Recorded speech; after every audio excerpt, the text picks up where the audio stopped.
Cześć, witam Was w kolejnym vlogu.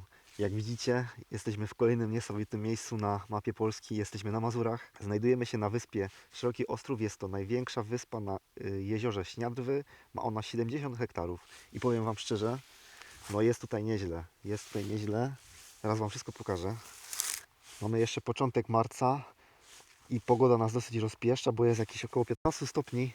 I powiem Wam szczerze, to słońce działa kojąco i człowiek ładuje baterię po takiej przerwie od tego większego słońca. W zimę to rzeczywiście tego słońca nie ma za dużo. No i marzec się fantastycznie zaczął i pięknie świeci słoneczko.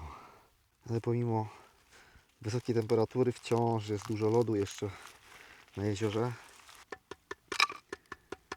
Powiem Wam, pierwszy raz jestem na Mazurach i no, na razie póki co robią na mnie pozytywne wrażenie. To jezioro jest takie kojące i przede wszystkim ta woda jest niewyobrażalnie czysta. Nie spodziewałem się, że w Polsce mamy tak piękną, czystą wodę. Jest naprawdę czyściutko. Ten lód zresztą, jak widzieliście, no jest po prostu przeźroczysty. Jest super.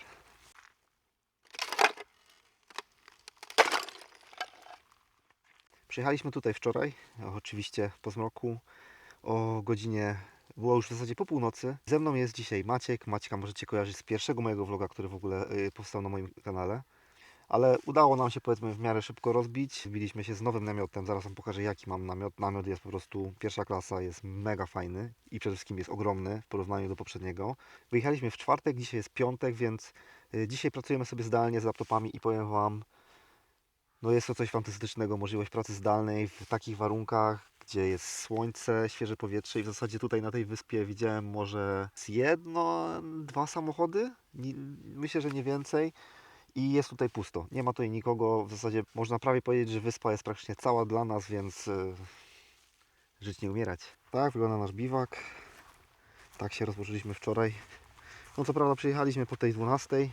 Namiot w miarę szybko rozłożyliśmy, ale tak poszliśmy spać gdzieś mniej więcej przed drugą, więc nie pospaliśmy jakoś ekstremalnie długo, ale mimo wszystko te powiedzmy około chyba 5-6 godzin dało nam dosyć spory wypoczynek.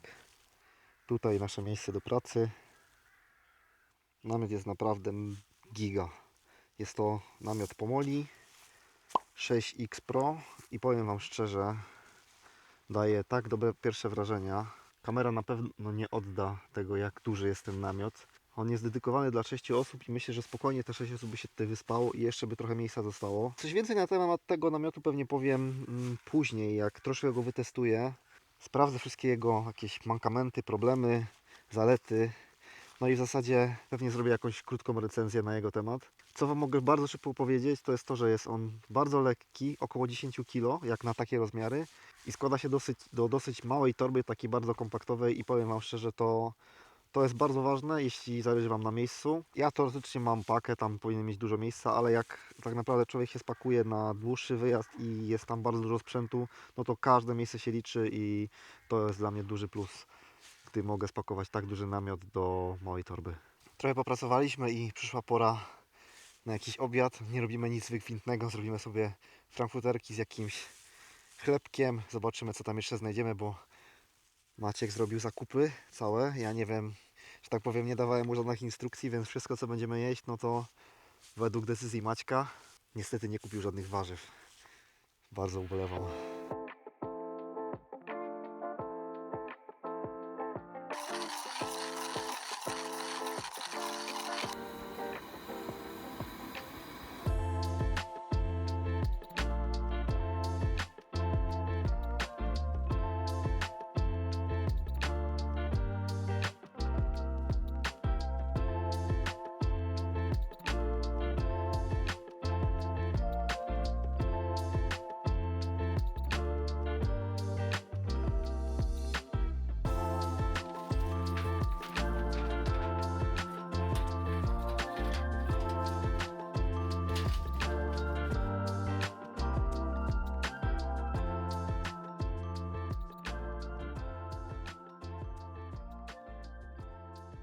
Komin udało się zamontować. W takim układzie robiłem to pierwszy raz. Bardzo spoko jest ten zwijany komin, bo to rzeczywiście zajmuje super mało miejsca w porównaniu do tego, co miałem wcześniej. Wcześniej te rurki, które miałem, wymagały trochę miejsca w bagażniku i trzeba było je po prostu składać, a to Fajnie się zwija i zaraz będziemy testować, jak to działa w namiocie. Tak to mniej więcej wygląda od środka. Idzie komin. No on wychodzi sobie tutaj. Tutaj ten namiot, to też zapomniałem wcześniej Wam wspomnieć. Dużym plusem tego namiotu, że on już jest od razu przygotowany pod to, żeby można było podłączyć komin. Tu jest materiał ognioodporny, jest już wycięta dziura. No i w zasadzie wystarczy wyciągnąć komin przez tą dziurę i można grzać w namiocie. Ja sobie przeprowadzę teraz test, jak to się zachowuje tutaj w tym namiocie. Jaki jest ciąg z tym kominem i czy się tutaj nic nie dymi.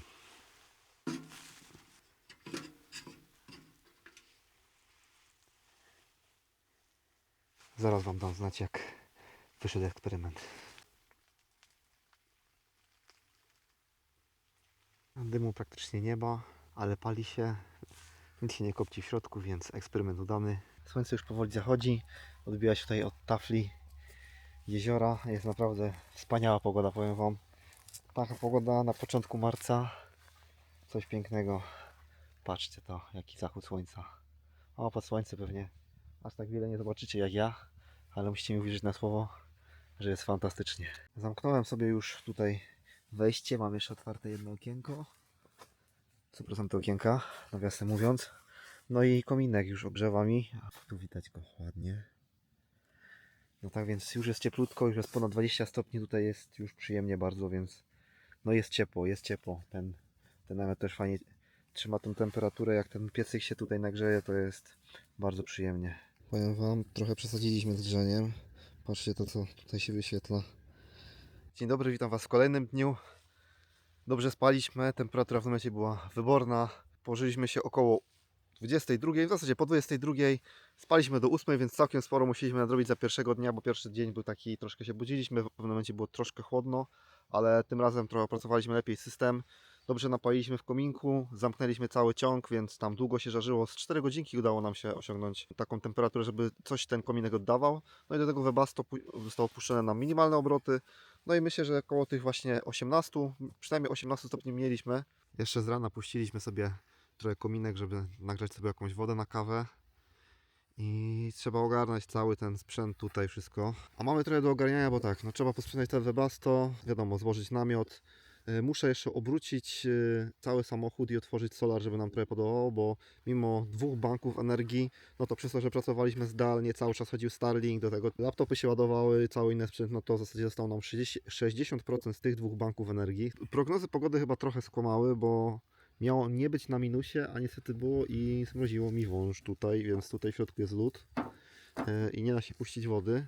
Więc tak jak mówię, muszę obrócić samochód, otworzyć namiot dachowy, żeby skierować solar, bo na górze mam solar, żeby trochę więcej się ładowało, bo w tej chwili przy takim kącie ten solar ładuje no 20-30 W. Samochód przestawiony, namiot dachowy otwarty, więc już teraz się ładuje całkiem sporo, bo w tej chwili 80 W się ładuje, więc trochę przybędzie nam energii. Też od razu wystawiłem prysznic na słońce, żeby trochę się to rozmroziło. Zaraz podłączę tutaj do prądu grzałkę. Tu mam grzałkę 1000 W i podgrzeję sobie wodę, żeby jakiś tutaj prysznic sobie szybki wziąć. I będziemy testować pierwszy raz prysznic podgrzewany za pomocą prądu. Bo zamontowałem to w zasadzie w poprzednim roku, ale jeszcze nie było okazji tego wytestować w terenie. Testowałem go tylko tak przy warsztacie, żeby sprawdzić, czy rzeczywiście to działa, to podgrzewa wodę. Podgrzewało, no ale pierwszy test terenowy dopiero przede mną. Śniadanie raczej skromne, bo wiedzie liofilizat. Jest dosyć późno, mamy już godzinę 10:35, więc zanim jeszcze złożymy to wszystko, bo mamy cały czas wciąż namiot z kominkiem rozłożony, już trochę posprzątaliśmy w nim, ale zanim tak by jeszcze zjemy sobie to śniadanko, złożymy się całkowicie, no to myślę, że no 12 z plusem na pewno będzie. Chcemy dzisiaj zwiedzić Wilczy Szaniec. Mamy tam około 1,5 godziny drogi stąd. Czasu jest jak jest. Musimy się spiąć w miarę możliwości, ale bez pośpiechu, bo z doświadczenia wiem, że pośpiech na biwaku to jest najgorsze, co można zrobić. To w zasadzie zabija całą przyjemność z cieszenia się biwakiem i spokojem tak naprawdę, który daje biwak. Jeszcze zapomniałem Wam powiedzieć, co w zasadzie wczoraj jedliśmy na kolację. Zrobiliśmy sobie biwakową kuchnię fusion. Zjedliśmy kluski szare z boczkiem wypiekanym na patelni i do tego jeszcze przyprawy i sos z buldaka. I powiem Wam szczerze, nie spodziewałem się, ale było to naprawdę mega pyszne. No ale nie mnie to oceniać, bo ja to gotowałem, więc zaraz zapytamy o opinię eksperta. I Panie ekspercie, co Pan sądzi o wczorajszej kolacji? Muszę powiedzieć, że było to bardzo dobre. Dało się wyczuć lekką nutę Azji połączoną ze słowiańskim chłopskim jadłem, czyli kluski z boczkiem. W połączeniu po prostu uczta dla kubków smakowych, 55 gram masła, rewelacja. Tak więc już wszystko wiecie na temat pysznego jedzenia, a my kontynuujemy zbieranie biwaku, no i ruszamy dalej w podróż.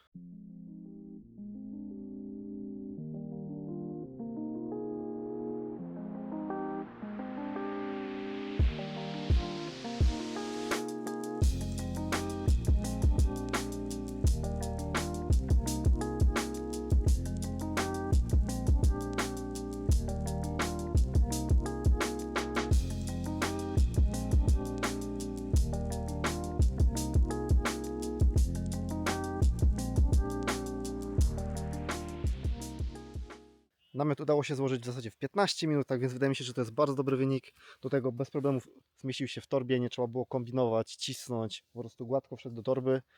No i ta torba jest świetna, jest mała, w ogóle ten namiot super kompaktowy, bardzo polecam, bardzo jestem zadowolony, powiem Wam szczerze. Jeszcze mamy maty do schowania, pakujemy to wszystko co mamy i lecimy. No i dotarliśmy do Wilczego Szańca, będziemy się tutaj kręcić, będziemy oglądać, czy warto tutaj wpaść. Bilet kosztował 15 zł, przepraszam, 20 zł do osoby plus 15 za parking. Tu właśnie w tym miejscu wydarzył się zamach na Hitlera. Wilczy Szaniec w latach 1941-1944 był główną kwaterą Hitlera.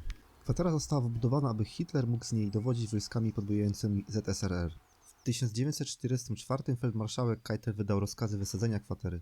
Praktycznie żaden z bunkrów nie przetrwał w stanie oryginalnym. Tu mamy schron dla gości, czyli dla nas. Idziemy sprawdzić, czy można się tam dobrze schronić.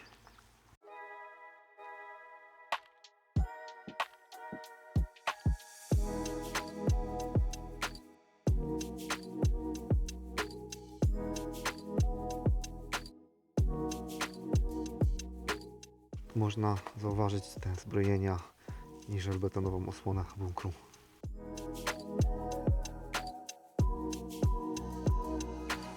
I chyba mamy bunkier, do którego da się wejść.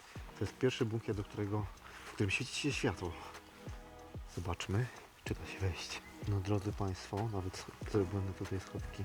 No to wchodzimy.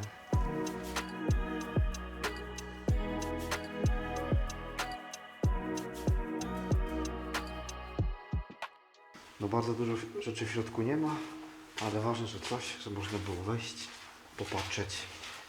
Chociaż troszkę. Tutaj jeszcze jest budynek, w którym jest rekonstrukcja całego zamachu. Jak wyglądał cały budynek, ale niestety my pocałowaliśmy klamkę. Nie wiem z czego to wynika, czy jest po prostu dopiero świeżo otwarte, bo działało tutaj to sezonowo i w zasadzie od marca dopiero można tutaj przyjechać, więc my jesteśmy świeżo przy otwarciu, więc może dlatego jest zamknięte lub dlatego, że jest prawie zamknięcie, jeśli chodzi o godziny zwiedzania, bo jest otwarte do 18, a my jesteśmy już, w zasadzie są nam godzinka do końca. No ale szkoda, bo wystawę bym chętnie zobaczył, ale jest jak jest. Bardzo spoko opcją tutaj jest, że jest też pole kamperowe i od razu pole biwakowe, więc jak ktoś chce, to może przyjechać tutaj kamperem albo zostawić sobie namiot. Bardzo spoko opcja. Jest tu też restauracja, można sobie coś zjeść, jakąś kawę wypić, ale my nie idziemy do tej restauracji, idziemy na coś ciekawszego. W takich miejscach zazwyczaj no to jedzenie jest takie, powiedzmy, jest jakie jest, bez szału, a my najprawdopodobniej idziemy na jakieś burgery, może steki, zobaczymy gdzie nas poniesie. Kierujemy się w stronę Giżycka i coś tam będziemy szukać. W ramach krótkiego podsumowania zwiedzania tutaj, powiem szczerze, spoko, całkiem spoko miejsce, ale polecałbym bardziej zwiedzać z tym przewodnikiem audio, bo rzeczywiście można sobie spokojnie spacer zrobić, posłuchać sobie ciekawostek. No my pędziliśmy, bo dosyć późno przyjechaliśmy tutaj, więc pędziliśmy, więc nie braliśmy tych audioprzewodników. No i też przez to, że jesteśmy poza sezonem, no to w zasadzie tutaj nie było praktycznie żadnych ludzi, co no też jest dużą zaletą. Przypuszczam, że jak jest dużo ludzi, no to wiecie, no jak jest dużo ludzi, to się ciężej zwiedza. Zrobiliśmy małego live, bo zabrakło już nam prądu, a żeby się ogrzać w nocy, no to musimy odpalić Webasto, a Webasto potrzebuje prądu, więc z pomocą przyszła restauracja pod Złotymi Łukami. Usiedliśmy sobie, wypiliśmy herbatkę, kawkę, mafinka wleciała. No i doładowaliśmy sobie bank energii, więc wszystko jest pod kontrolą, mamy prąd. Jesteśmy teraz w Giżycku. I będziemy szukać jakiejś miejscówki na noc w tej okolicy tutaj. To mamy coś na oku, mniej więcej jakieś 15 minut drogi stąd. Zobaczymy, jak to wszystko wyjdzie i czy ta miejscówka będzie się nadawać do noclegu. Dzień dobry, witam się z Wami kolejnego dnia. To już dzień trzeci naszej wyprawy na Mazury. Jeszcze pokrótce streszczę Wam, jak potoczył się wczorajszy dzień. Trafiliśmy do stekowni. Jest to w zasadzie restauracja, w której podają steki. I powiem Wam, całkiem dobre, polecam. Dobre były te steki. Wzięliśmy sobie na dwójkę taką deskę steków. Kosztowało to 180 zł plus napoje, więc wydaje mi się, że to całkiem znośna cena jak za steki. A steki były naprawdę smaczne, były ok. Nie było to nic wybitnego takiego, że po prostu rozpłynąłem się, ale były całkiem spoko. Były całkiem spoko. Następnie szukaliśmy jakiejś nowej miejscówki do spania, bo nie chcieliśmy spać w tym samym miejscu, nie chcieliśmy spać na tej wyspie. Poza tym do tej wyspy mieliśmy około 1,5 godziny drogi, więc chcieliśmy poszukać czegoś bliżej Giżycka. Udało się znaleźć, chociaż nie bez problemów, bo szukaliśmy w zasadzie godzinkę nam chyba to zajęło. Jeździliśmy z 3 miejscówki, zobaczyliśmy i niestety każda z nich wyglądała fatalnie pod względem zaniedbania przez ludzi. Mnóstwo śmieci, mnóstwo papieżaków. No powiem szczerze, no nie tego się spodziewałem. Naprawdę jest lipa, jeśli chodzi o ludzi i o to, w jakim stanie zostawiają miejscówki, w których śpią i biwakują. To jest po prostu okropne. No i jako, że przyjechaliśmy dosyć późno, no to stwierdziliśmy, że nie ma co się rozkładać. Tak w pełni namiot, taki duży, kominek, wszystko, tylko rozłożyliśmy namiot dachowy, kimnęliśmy się, no i jesteśmy tutaj. A gdzie jesteśmy? A jesteśmy nad jeziorem Tyrkło, jest to całkiem przyjemnie, już Wam pokazuję.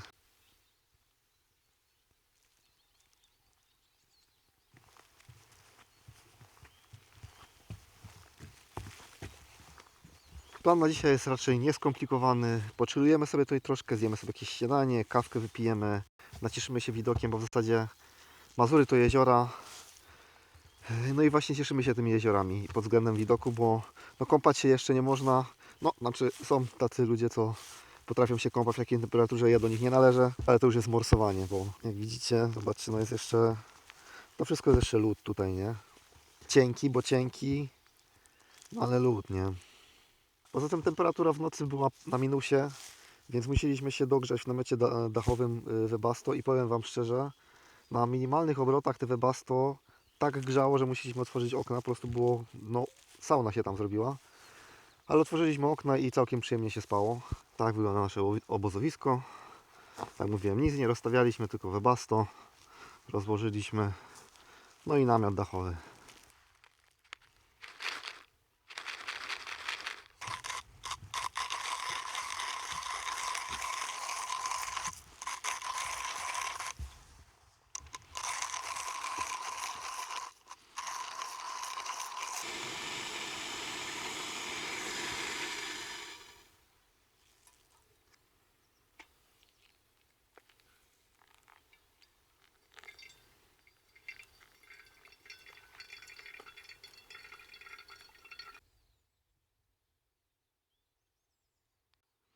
Życzę Wam smacznej kawusi i dobrego śniadania. Powiem Wam, możliwość picia kawy w takich miejscach, w ogóle parzenia, cały ten proces parzenia kawy jest taką ceremonią dla mnie i w takich miejscach uwielbiam to robić i to jest mega przyjemne. I później cieszenie się tą kawą z takim widokiem, coś wspaniałego.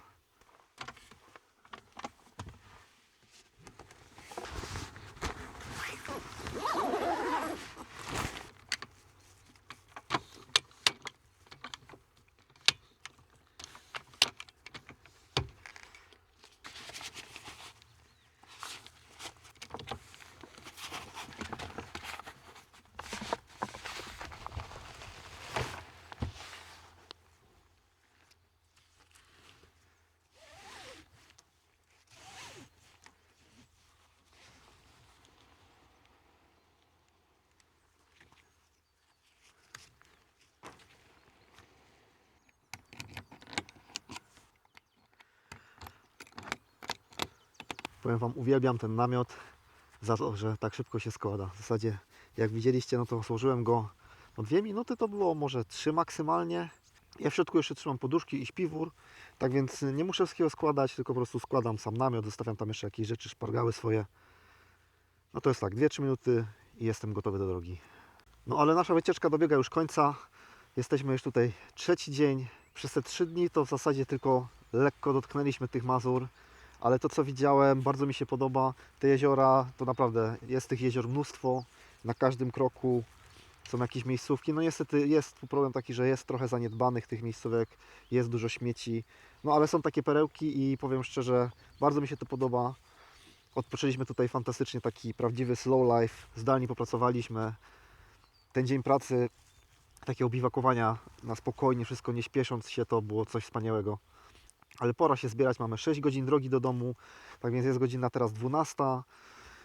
Pewnie zatrzymiemy się po drodze standardowo po jakieś jedzonko, może coś pysznego zjemy. Mam nadzieję, że na trasie trafimy na jakieś dobre jedzenie. Tak więc bardzo dzięki za oglądanie i widzimy się następnym razem.